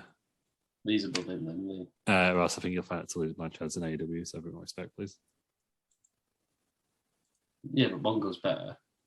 Mongo's probably above Flair for me in terms of It's Mongo in AEW. That's in. Yeah, he should be. What do we think of this? And what are the star ratings? I can't wait to see. This is obviously the first 5-star of the night. -5, maybe. 1 3/4. Oh, yes. A bit harsh. Here we go. 3 stars. Oh. Yes. Look, what is your problem? You've got an issue with Mongo. I don't understand it. You're very good. Jeff Jarrett's not very good. Did you Mongo's see that bad. Mongo's? Should have He's having a been match with bigger, in Jeff my Jarrett. opinion. And now haven't got Mongo. It should have been big star, like Goldberg. Could have been, but yeah, that's the thing. Like they could have used him so much better by not having him wrestle. You can't. He's a guy. He's a footballer pretending to be a wrestler. Just doing like Goldberg or something. Doesn't have to wrestle, does he? Did you not see his chop blocks? Fuck's sake. He did one to the front and one to the back simultaneously, like one after another. I'd even do one to the front. Don't make any sense. Is it the whole point is take out the knee? You know, from the front, just break it. Yeah, go on. I just don't know why you've got such a big issue with Mongo. I've just told you. He's one of my favourite wrestlers of all time, and you're just slagging him off. He is horse shit. He is, yeah, it's the far horse shit. Rubbish. Do you know what? I was that enthralled in watching Mongo Michael. I don't have any Dusty Road quotes. The best thing he brought to wrestling was Deborah. Yeah. Right. No, that was I his think biggest you're wrong. contribution to wrestling was Deborah. Right. I think you're wrong. And his retirement. Yeah. No, not wrong, Russ. I was just a fan of him. Yeah, God rest his soul. Is he dead? No, he's going through some health he's issues. going through something then, yeah. Yeah. Sorry, we wish you all There's a fund the for him if you'd like to donate. There's a fund for Mongo. But in terms of like wrestling, it was rubbish. Outrageous. But so Jeff Jarrett joined the Horsemen. He's never really officially. This quote. Well, he doesn't go down as an official member, does he? Arn Anderson said he was never a Horseman, and yeah, because he just walked out. They just let him go. Flair was like, "Look, mate, causing attention being here. Right, don't really like it," and he just walked off. So Flair said, "Look, Jeff, we can't afford to lose Mongo." Yeah, I mean that's the storyline. That is what happened. So have some respect for Ric Flair and go, his wishes to have Mongo in. Just say it. The next match then. It's Flair's idea to bring in Jarrett. Yeah, but then he realised, got rid of him. Mongo. But Jarrett beat Mongo. It makes no sense. Jarrett only beat Mongo because of that trait in Slag Deborah. Wow. So, I can't believe I'm inside there and not Stephen Michael. Yeah, it's impossible to believe in it. Yeah. The next match then, because we'll agree to disagree that we'll agree that you're wrong. Chris Benoit versus Kevin Sullivan in a San Francisco death match, and for some reason, Jacqueline and Woman also tied together. What a strange match. This match, it's hard to watch, so we won't labour the point on it. Can I just say I like the start of it, how they properly go for it at the start. But it's a death match, isn't it? Real life feud, though, isn't it? Was it real life feud, on it? Yeah. It was, yeah. It was one of the reasons Benoit left to go to WWF, wasn't it?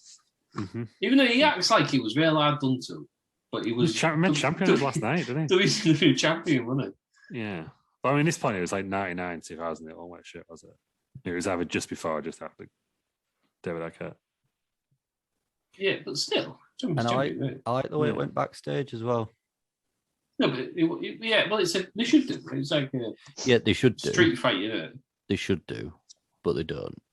They don't really do What made it a San Francisco street fight? It was in San Francisco. San Francisco. It's not a street fight. It's a death match. Oh, sorry, death match. What made it a death match? Yes. The two women were tied together, I guess. I don't know. The end of the match then. If Peters has pulled himself together. Outrageous. Benoit gets the table out, puts it in. Sullivan's laid on top of the table. Jacqueline gets on top to try and save him. I don't think she understands how tables work. But then the table doesn't break when Benoit tries to jump through it. He just bounces off and pins Sullivan underneath. It was like Eddie Kingston trying to save John Moxley, wasn't it? Yeah, that was more embarrassing than the table not breaking. What do you think's better, right? If they do what they did and just pin him anywhere, or if they go back and do the table spot again? What would you do in that situation? Pin. Well, then they go again, don't they, these days? I find it really unsatisfying when the table doesn't break. You know, try and do it again, don't they? If it don't break second time, though, it's even worse, isn't it? Like, it looks stupid when they look stupid though if it don't break, in my opinion. Because didn't Sasha and Charlotte do? Oh, they tried about 3 times. That was Sasha was way too light, aren't she? I can't understand why this table didn't break because it bounced off it. I don't know. There was 3 people on it in the end. And he just bounced. Needed one of Public Enemies, didn't it? Maybe it was a shoot table. This is it. Going table. It's the dining table. Shoot table. Yeah, from backstage. Oh, God. Well, he pinned him underneath. It wasn't great, was it, this match? Aaron, star rating? 2. Yeah. I can't remember. What have you put down as your favourite match so far? Big Dave gave this 3.5. Yeah. 3.5? It's got Benoit in it, Yeah, he does. He likes his boys. 3.5. He walked backstage, walked back, and he couldn't put somebody through a table. That's the match. I don't think it was a bad match, but it was all right. It's not a 3.5 star match, but it was all right. Dross. Thank you. Palatable. Palatable, is that what you think this match is palatable? Palatable. I think we all heard enough about what you think. At the end of the match, Sullivan's stretching off. He's put in an ambulance. This would have looked a lot better if he'd gone through the table. Someone should have called an audible. Don't do it. Don't do it. He's not gone through the table. Which is weird because I imagine like the way what happened probably hurt more than going through the table, even though it doesn't look as good because the table's there to break your fall in the day. Yeah, so you just bounce straight off it. It looks like it's going to hurt more, really, massively, isn't it? Well, a full-on stretcher ambulance job for this. Yeah, it's a bit for much. 3 people. Yeah, Benoit. But Benoit again. He would have been out the most, I think, on this. Yeah, because his ribs are taking the full impact, aren't they? Jacqueline's an idiot. What did she think she was going to stop there? Yeah. If anything, she was going to make it worse because there's more weight on Sullivan. She was doing Eddie Kingston. She just loved him, I imagine. I don't know what happened. What was the story? I don't know. I don't really care. But we do get Aaron Anderson, Paul Orndorff, Terry Taylor, and Lee Marshall. They all come out for the stretches. Oh, they're lads. Yeah. They're like the WCW Sergeant Slaughter. Yeah. Oh, we've seen Lee Marshall. They're friendly. Jamie Noble. It was Jamie Noble for a while, wasn't it? Yeah. Pat Buck. What was the one where it was Roman Reigns, wasn't it, where he smashed the ambulance and they spent ages trying to break through a door that wasn't like damaged in any way. Is that Braun Strowman, I think? I don't know. Yeah. Are we ready for a dusty line? Go on. I tell you what, Ben, Piper coming out of Alcatraz and the Sippy wasn't Hogan me right here later on today. SuperBrawl. You can end like this right here. That was really good. Didn't pick up a word of that. Tell you what, fans, Piper coming out of Alcatraz and Shapey was and Hogan meeting right here later on tonight here at SuperBrawl. It could end like this right here. There we go. He's expected. I mean, I think Piper's probably should have been on the stretcher about having a match. Is that a hip replacement? The next match then, tag team title match. It is the Outsiders, they're the champions, against the Giant and Lex Luger. But Lex Luger has been banned by Bischoff due to him having a broken arm. So it's become a handicap match. 6 is obviously there being annoying. This was This is why I hate the outsiders. Because you think, right, they should be good wrestlers, but they're not. They don't need to be. And they realised it, didn't they? Do a little bit. This is shit. Kevin Nash is the smartest guy in wrestling, isn't it? Yeah, Which is actually not. No, he ain't noisy because he's like a walking ailment now, isn't he? Yeah. I was gonna say, like, really, he's no Miz, is he? Well, I think about it. Miz is the smartest man in wrestling. That what he's Yeah, because he's got such a safe style. Yeah, sure, he got injured by the zombies at one time, but for the most part, it's got such a. Well, you think that Kevin Nash would really? He didn't really do anything in any of his matches, does he? So you would think he'd be walking around able-bodied, flush with cash now. The fuck happened? I actually thought he did his quadding in this match as well at one point. Yeah.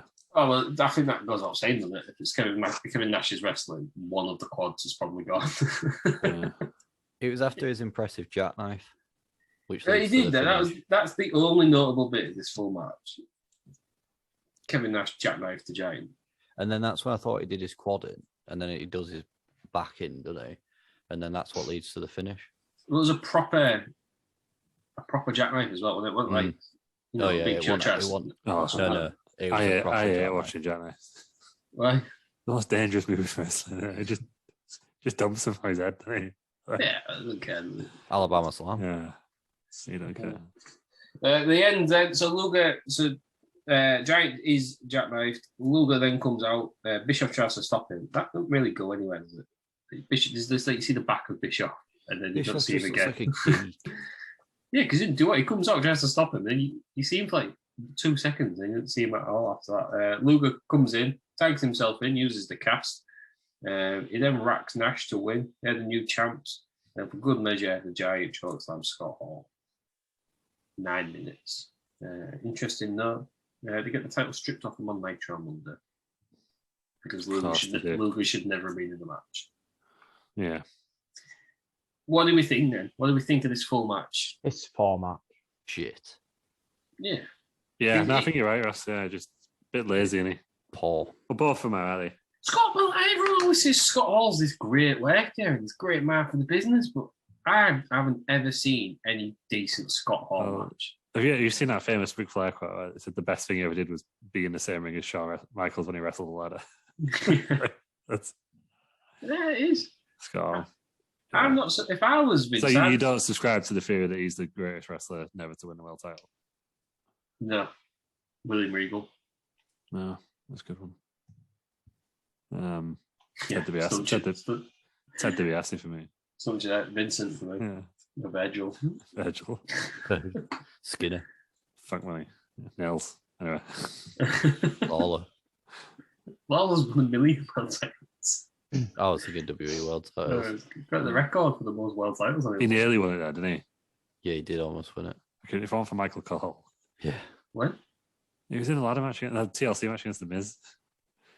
And Michael Cole costed the title. What was that? What was that? 27. 27. Yeah, that's why they had the world title. The title match, not the title match. The WrestleMania match.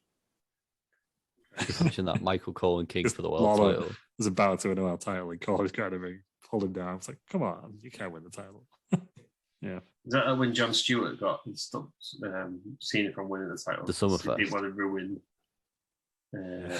Flair's legacy. He was such a mark, wasn't he? It was Jeremy Piven won it at the Summerfest. Yeah.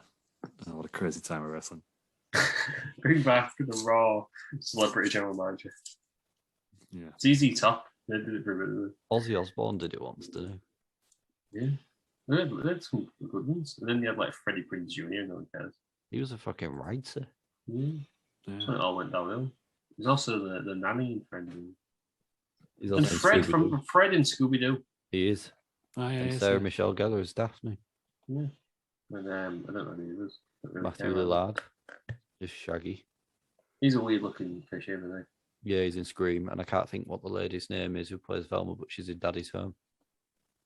He's in which has John Cena in it. Without a Paddle. Classic film. Seth Green. Seth Green, yeah. Seth Green. Imagine it was Seth Rollins. And Shaggy, yeah. Yeah, cool. This match then, this is how good the match was. We just spent ages flopping our gums about something else. Has anybody got anything positive to say about this match? It finished.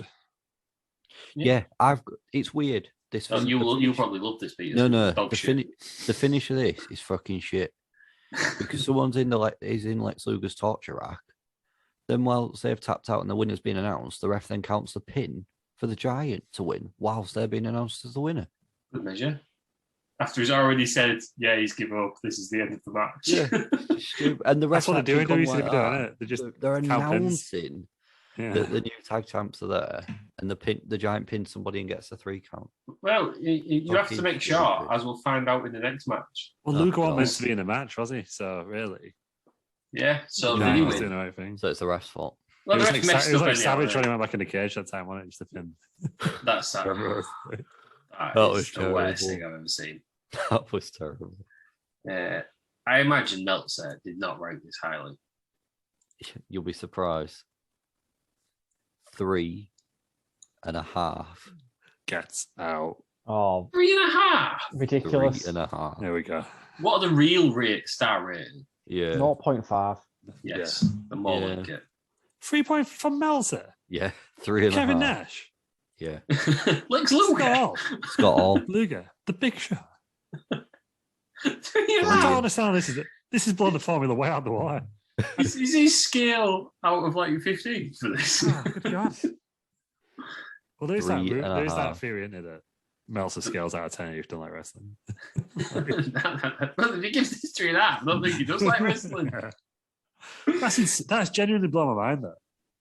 I wasn't expecting that. Are you right, Peters? Have you got the right? No, match? he is. He's right. Boy, I love how you've checked. I've gone to check because I was like, fucking Peters, that kind of right. After his mare last week when he's trying to get us to watch the wrong match on the first episode of the Rocky Road. Yeah. Oh, yeah. Yeah. Oh, did you know his intros on the news show? Well, honestly. I've not had a chance to listen. I've listened to the Rocky Road. I forgot my own name. Ridiculous. He called himself Rob for some reason. What the fuck's that about? What a weird name. How would you have that? Yeah. Well, famous wrestling journalist. I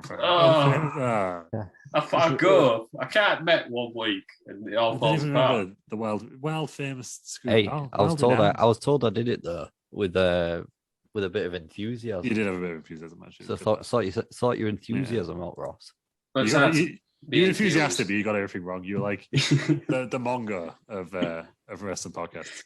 Yeah, You tried, bless him, but just everything went wrong. I'm JR and Peters. You're Mike Adamley. Fresh. Yeah. Good point. We'll have to Tijuana. Yeah. Get mojitos. You call everyone by the wrong name. I love Mike Adamley. That means Peter's going to be Gemma Mardy soon. It's the big dust, isn't he, at the wrestling around. No. Any dusty quotes on it? Any dusty quotes in this one? No, I don't have any good ones in here. Yeah. It's more when he doesn't know what he's on about. He obviously doesn't watch or care about the undercard, does he?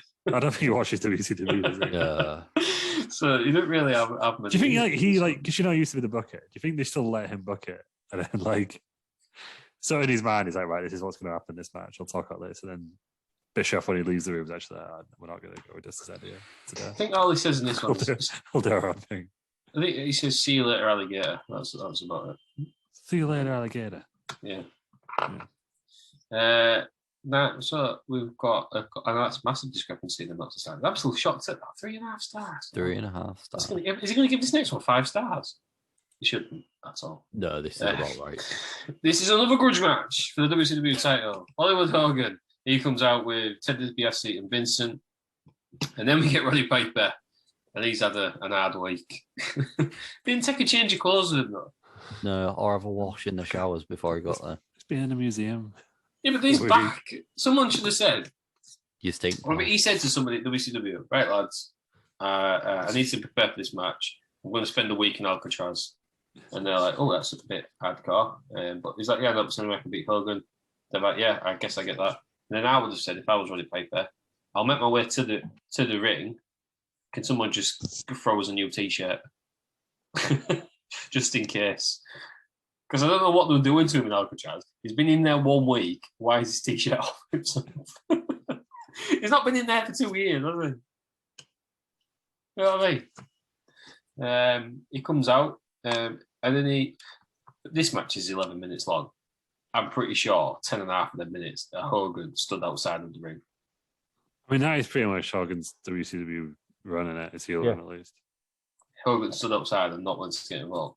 This was the most typical Hollywood Hogan main event imaginable, I think. Yeah, it was. So Piper chokes him at one point with his t-shirt, and then obviously some NWO goons ran out. I didn't even get to see who it was. I think one of them was Vincent. Somebody else. IRS. Yeah, well, I think Wall Street's going. I forget he's in it. Yeah, because it looks completely different. I think you don't like a point extra in a minute. Why ain't Hogan getting his top boys? Why aren't the outsiders getting involved? They've just been beaten by the Giant and left. Yeah, but they've been beat up since the Goon Squad. It was just like henchmen in films. They're just like one chop and they're out, aren't they? Was it like Austin Powers where Michael Caine's just like, Houston, you might as well just let out. It's the same thing with NWO goons, isn't it? Yep. And then Sting and Savage come out. Sting tries to stop Savage going to the ring. He does anyhow. It's just Sting done. Weird that, wasn't it? What was all that about? And then Hogan passes out in a sleeper hold. The one time a sleeper hold has ever worked in a wrestling match. It's like his finish, right? Well, I've never seen it work ever. It's like when somebody once tapped out to the calf crusher from AJ Styles. He taps out, and then the ref says that it's the end of the match. He's looking at it. The ring goes. The ref's celebrating. Piper's celebrating. About, 15 months later, Savage pulls Hogan underneath the ropes and then passes him some brass knucks. Hogan uses them, pins him. The ref's like, I've already called a winner, but I guess I'll count this as well. We must be having another match that I didn't bother starting. Well, it's like the last match. I don't remember that's what they do now. It was 2 falls. Yeah, maybe. Yeah, but it's not. That's just wrong because it's won once, so they should have carried on. I don't know. Pins it, and then he wins. Hogan wins. So he loses, legitimately, then wins. I guess Savage is now in the NWO. Not surprising because he's dressed exactly the same as Hogan. He's even got the lightning on his pants. So that was obvious, wasn't it? Then they do all the old elbow drops, leg drops. Piper gets pinned. Every ending to any NWO show ever. Is this the end of Piper? No. Carries on. Yes. I just don't understand that. The match was shit. I hated it. I hate this Hogan. Piper could have had about 3 DQ wins as well from Hogan poking him in the eyes. Right in front of the ref. No, that's never a thing though, is it? But this main event was peak WCW, wasn't it? You put on an alright show, some alright matches before, and then fucking shite in them 2 main events. What? Absolutely. I don't understand. How does WCW do this every single time? I just don't understand the finish. I get not making Hogan lose. I want to make Piper win, but Savage could have broken up the pin. He could have pulled Piper off him or something like that. Why have Hogan pass out? The ref ring the bell, raise Piper's arm in the air, and then just count again. Yeah, it's horseshit, isn't it? The ref doesn't even do the old where he's like, "No, I've got it wrong." He's moving his arms about, saying, "No." Well, it's like Lucy. It's just like the last match, isn't it? I'm trying to find a reason.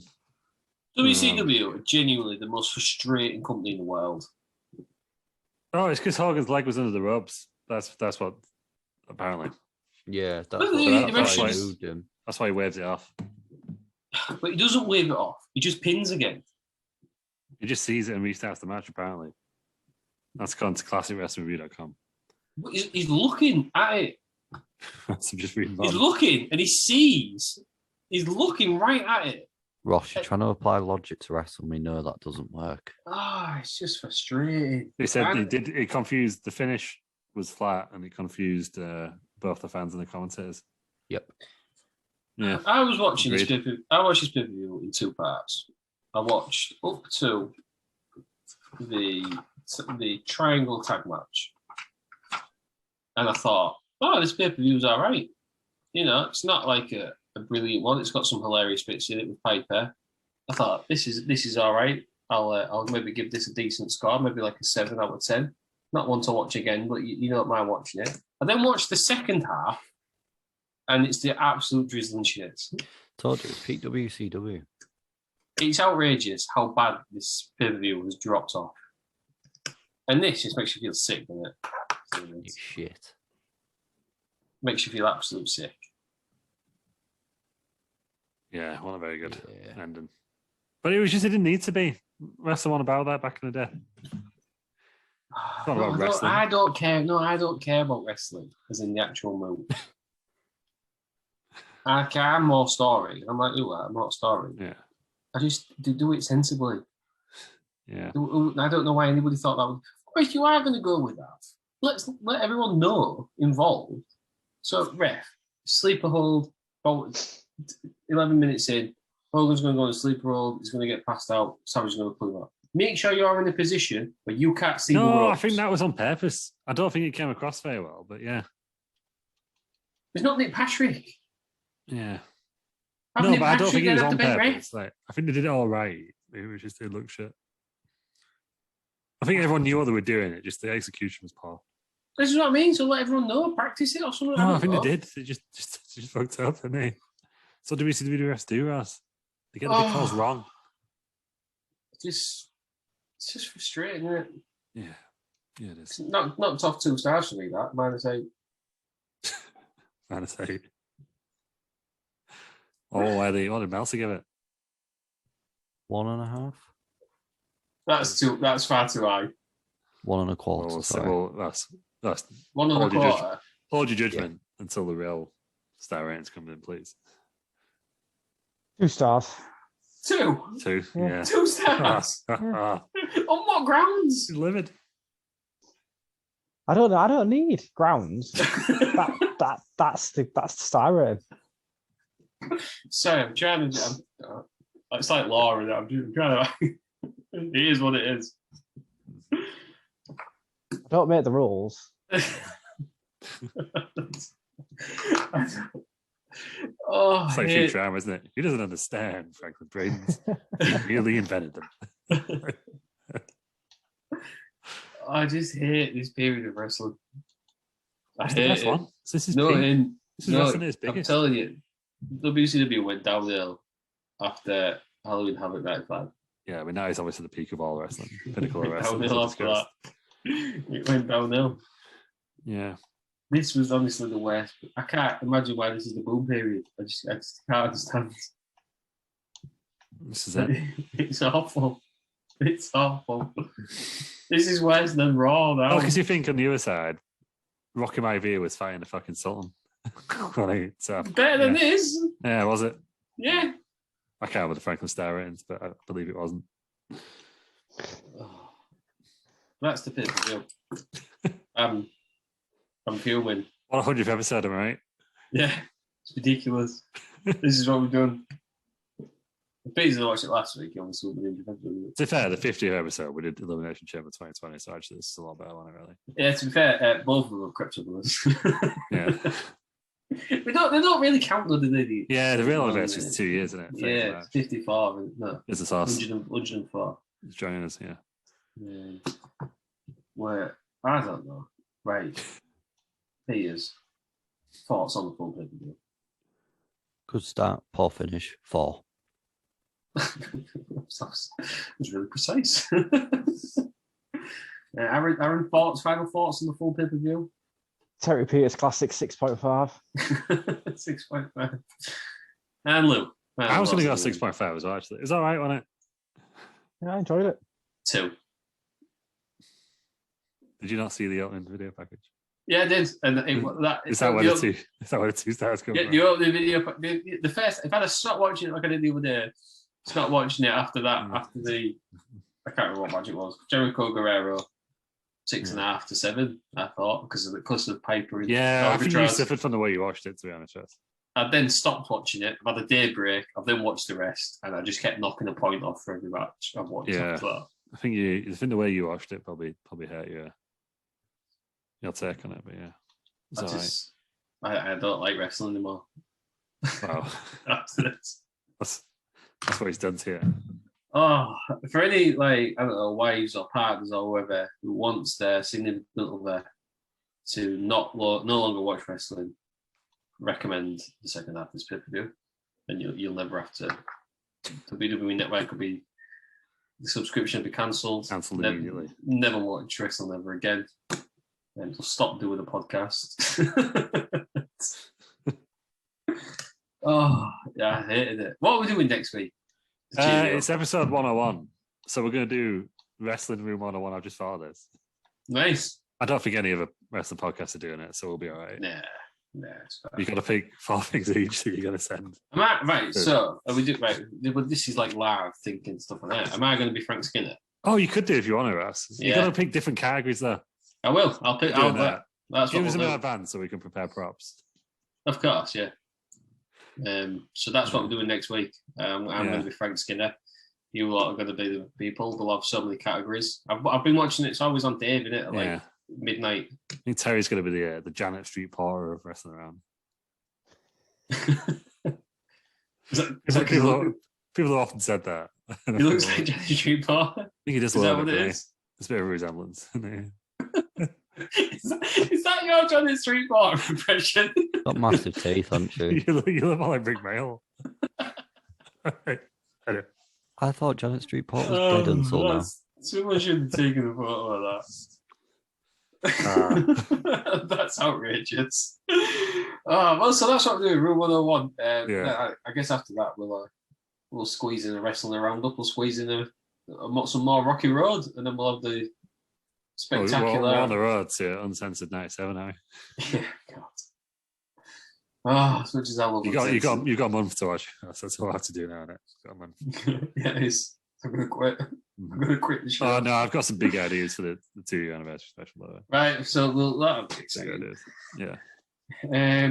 But tonight is wrestling around. Well, it's not. Are you going to do a match, or are you just going to do a playthrough? What's the point? I don't think unless I manage to finish my shoot job at like 4 o'clock, which I don't think it's going to happen. I don't think there'll be any wrestling around Wrestling Federation, but we'll be on 2K22. Just having a look around. Can I make a suggestion? No. You need to do the career mode of Business Horse. I was thinking that actually. It was one of my yeah. That's what I think you should do. You could do Business Horse career mode. That's what people are saying. My rights in it. Oh, I was also thinking because you can create your own GM mode, but Business Horse is the GM. Like, what's he gonna do? Who knows? The man's nuts. I'm intrigued by GM mode, so we'll probably have a go at GM mode, to be honest. We're on the road to WrestleMania, aren't we? No, we sure are. Yeah, so there will be a few more episodes. When is WrestleMania? I almost went a 2-night spectacular, but I just don't have enough storylines going. April. 6th of April. April at some point. WrestleMania. Yeah. So we've still got 3 weeks to build. 3 weeks for me to learn a new game. 3 weeks. I don't fuck up every finish. Yeah. So, well, you've got competition now. Because coming soon, we can exclusively reveal is Wrestled Out. our rival brand run by a world-class wrestling journalist, Aaron Franklin. Very true. Working on characters. That's why I've been so quiet in the show, because I'm on to my second character. I can't wait. I've seen one of them. It's already amazing. So you got to pull your finger out. Mm-hmm. You've had your big storyline. You had the invasion of the Vinces. Yeah, no, I kind of wrapped that up today. But the organic growth of Business Horse. Business Horse, yeah, is an organic babyface, isn't he? Yeah, you had your big heel turn, haven't you? Yeah, there's some good stuff going on. So you've had an invasion angle. Yeah, it didn't work because no invasion angles ever work. I think it worked. That was one of the best invasion angles of all time, actually. The Vinvasion. Yeah, but I relish the competition. It keeps you on your toes, doesn't it? It does. Yeah, keeps you on your toes. Then, but we'll be like WWE soon, where we'll just all do it like a week and be far too good content for anybody to take it. Yeah. But that's been the show. That's been SuperBrawl VII. In my opinion, don't ever watch it. If you were to watch one match, the Cruiserweights, the Lucha Libres, the 6-man Lucha Libre, Matt. Yeah. I think that was the favourite match with all consensus on that. Just crazy luchadors doing the crazy stuff. But Terry Peters, where can we find you? Bell Nation everywhere. Bell Nation. Now, Aaron, where can we find you? Franklin Stan 921. And Lou, where can we Usual find you? places. At Lou Markham. You can find me on Twitter at the USN. You can find us all at Wrestle Around, Google Wrestling Around. We are the green and black. You'll find us. We're everywhere, aren't we? Facebook, Twitter, Instagram, Sure. Yeah. YouTube. Someone watches us on YouTube every week. That man's a hero. It's definitely a man. But we're on Twitch. Twitch.tv/Wrestle Around. We are on Wednesdays, soon to be coming to, we believe, Thursdays. But we will let you know in due course. That's the show. Terry Peters, thank you for joining us. Thank you. Thank you for joining us, Aaron. Thank you. Thank you for joining us, Lou. Thank you. And thank you, everybody, for listening. And join us next week for a very special episode of Wrestling Around.